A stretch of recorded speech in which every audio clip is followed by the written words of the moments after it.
are filming ready or just No, not yet. teasing me to goof around a bit? No, I'm not yet filming. You can goof around. I'm trying to unlock my screen here. I know what you will do if I goof around. You will just put it in the videos. And that will look like a goofball, while you are like complete professional going to your place, going like, I'm Mr. Konstantinos, I'm the CEO. I've been filming that. Professional. I've been filming that. I knew that you were. I knew So it. hi guys, once again here. Hi guys, once again. So, some more questions. Yes. This time around from prototype and the software side. So, first question, what tests do we expect people that will get the prototypes to do? I can actually answer this one. So, Yeah, take it. when it comes to the tests, we basically guys expect you to use it as you would use the device. So we'll be sending you out a survey that you will need to fill in, and the idea is that there will be different categories of people. So how you can get a prototype essentially is that, you know, you have to fill in your name, email, but then after that you should select which category of people do you belong to. Like, do you have a GPU, or maybe you're an artist, or maybe you're an architect, or maybe you are like heavy CAD worker or programmer, and then based on that we'll send you out a prototype. And what you should do is that you should use your device in basically all these daily tasks of yours, and then pretty much write feedback. That's what really is most important. Of course, you're free to do any kind of tests you want to, but the reason what we want to achieve with this prototype is that we send them to as many different people and with as many different tasks in daily work and life, so that then we could get some real feedback and see real bugs that are not seen for us in testing. Because of course we do benchmarks ourselves, we do heating tests, aging tests, you know, but we don't have this very specific use cases. Like maybe an architect working outside on the sun with our dark housing, who knows, maybe it's going to take a lot of sun in and then like something happens. So like this kind of stuff. Also, let me cut in real quick. When you mentioned that we will give out prototypes to people of those categories, that does not mean you cannot get a prototype otherwise. We will also take people just like to fill out the survey. So if you don't fit into one of those categories, you still have a great chance to get a V prototype. We have quite a bunch of those we will send out, and yeah, we will choose them randomly. Yep, exactly. So next question that we have was, what's the difference between the Generation 1 and Generation 2 prototypes? Peter, go. Yeah, Konst already put it over, the housing for example. So right now, Generation 1, we have been calling every prototypes since really starting Generation 1, even though we had improvements all over the place inside the devices. Like PCB, like motherboard ratings and everything out of that. But with the jump from Gen 1 to Gen 2, we want to basically show lack of software that we're making a huge leap forward. Like the final housing... I can explain about the housing. So you go on the electronics now, talk about the housing. Final housing, final SSD. More infos will maybe come later a bit in this video or in another video.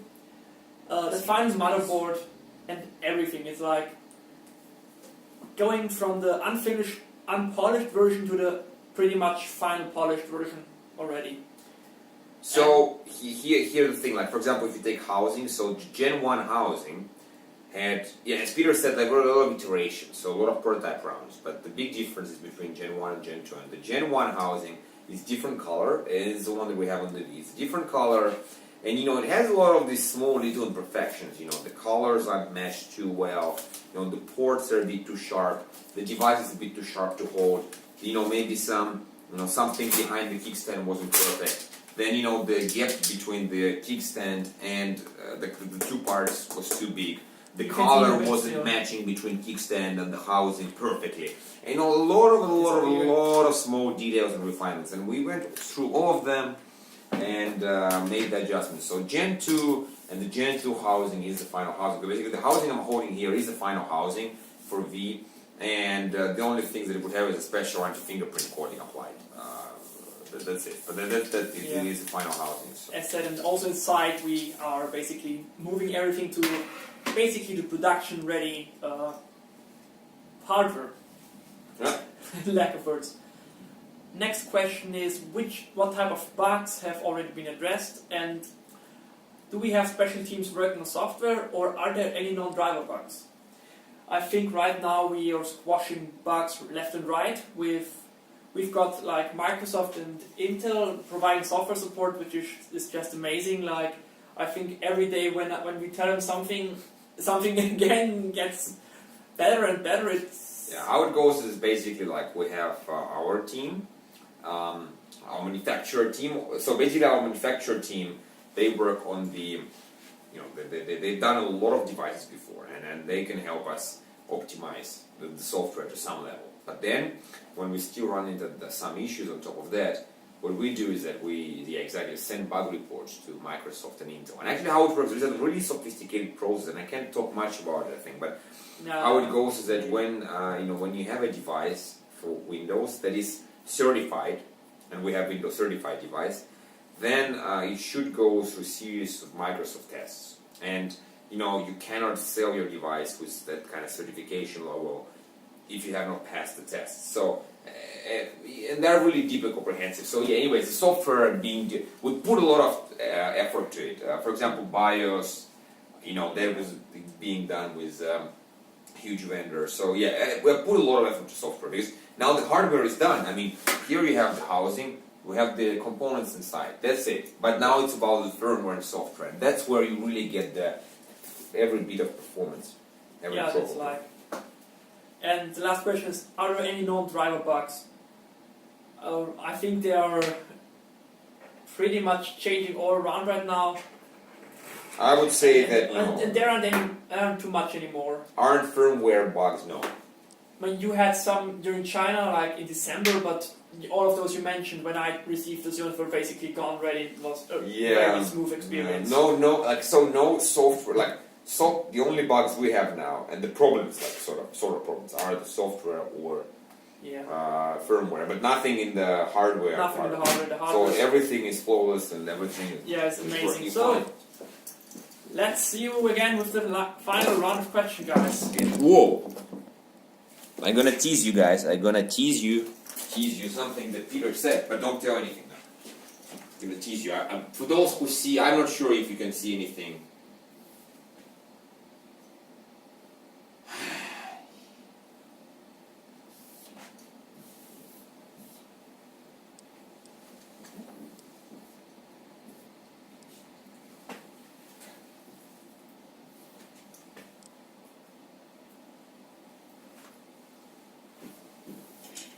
Oh, it's playing Hangman now. Yeah, exactly, guys. Exactly. Or are we playing Tease the Community? That's fine, that's fine, that's fine. I know what you're talking about, and I'm sure you guys will figure it out rather quickly. Anyways, I hope you do, because if not, then we're I'm gonna not have sure a dick what the pi and sign at the end should mean, but Me neither. that's great. So, see you guys for the next round of questions.